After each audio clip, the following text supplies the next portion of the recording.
Hello, this is Africa Science Focus, the show that keeps you up to date with the latest science and development news from across the continent. I'm Michael Kaloki. This week, nutrition and the cost of living crisis. The economic impacts of the past 2 years are having devastating effects on food security across Sub-Saharan Africa. The 2022 Global Report on Food Crisis paints a picture of rising hunger and malnutrition, with almost 200 million people around the world in need of urgent assistance. The Democratic Republic of Congo, Ethiopia and Nigeria are among the 10 countries with the highest number of people in crisis.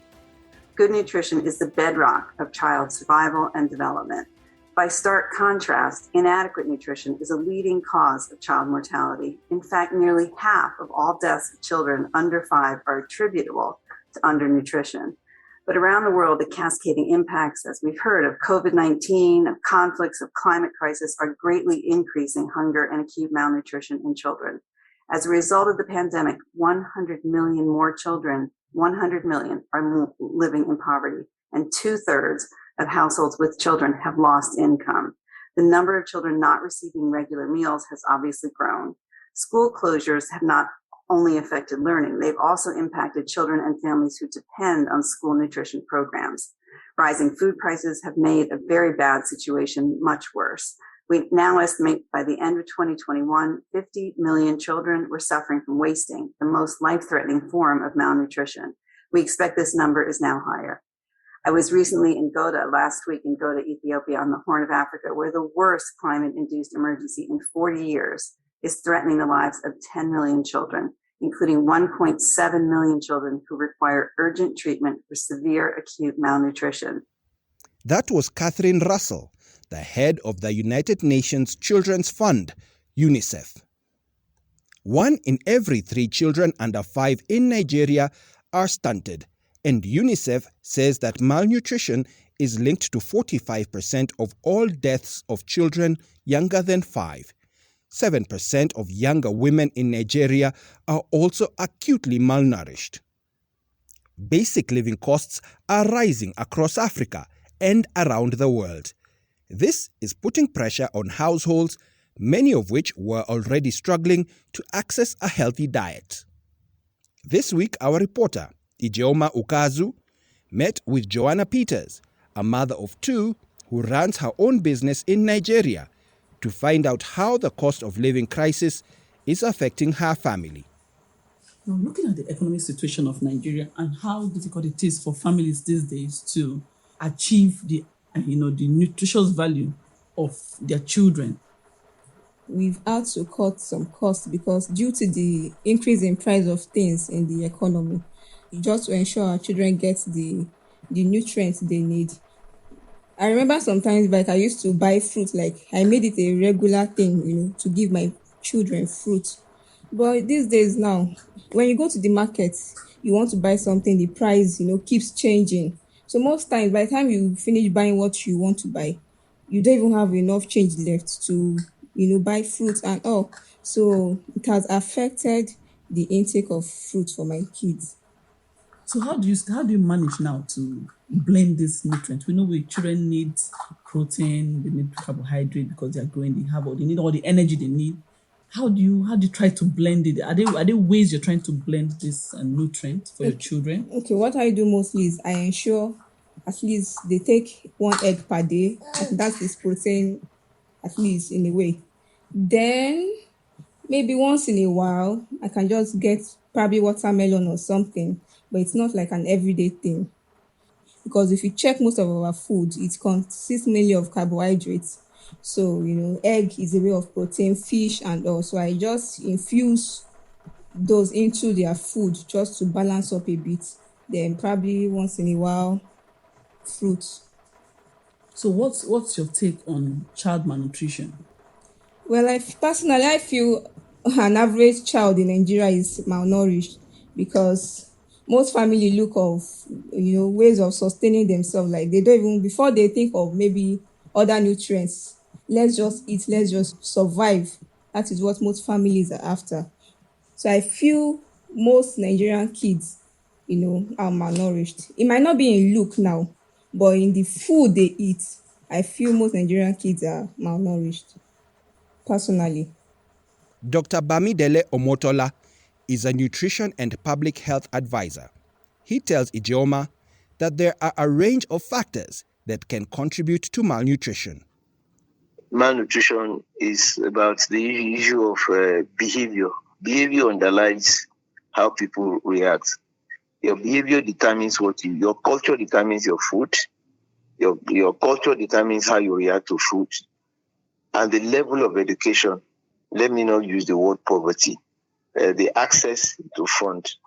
And one significant thing that the country is also looking at is some of the diets, traditional diets are not. Some of the traditional diets are not good. The knowledge about diets are very, very poor. So people don't know what the right food to eat. If you don't have the right knowledge to use, you are poor. And then some of our policies are not pragmatic enough to be able to address it. While climate change is having a major impact on agriculture in Sub-Saharan Africa, Dr. Omotola says that a lot of food is lost or wasted after it is harvested. Over 50% of the food we produce in this country, they go bad. That is, they are destroyed between the farm and before they get to the market. And then also when you get to the market. I'm sure if you take a ride or visit to any of our markets, you see the heap of spoiled, rotting vegetables. So there's no cold storage for some of these things. Fish, you can see. Beef, you can see the way they transport them. So there's so many things. Global health and nutrition leaders say that immediate strategies are needed to turn the tide on the rising levels of food insecurity and malnutrition. Sunday Okoronko is the acting executive secretary for members of the Scaling Up Nutrition Network in Nigeria. Sunday tells Ijeoma that government policies are important to take on malnutrition, but that policies need to be followed up with real action. So we know that over the years, Nigeria has formulated beautiful food and nutrition policies, yet the country has one of the highest malnourished children globally. What are we not doing right, sir? When it comes to policy formulation, we are good. But when it comes to the actual implementation of these plans, that is supposed to help achieve the targets set in the policies, we're not doing very well. And I think that's the major, one of the major problems. Now, but the second part of it is, releasing this money becomes a major problem. Budget performance has been poor. And of course, if there's no money, it's absolutely impossible, for these policies or the plans that will help operationalize the policies, to materialize. So that's for me is one. Policy implementation, at the operational level is a major challenge. Another thing, again, that is affecting it, I would say, to some extent, capacity. Now, but that also has to do with availability of resources to build capacity of the state actors or those saddled with the responsibility of effectively implementing, these policies.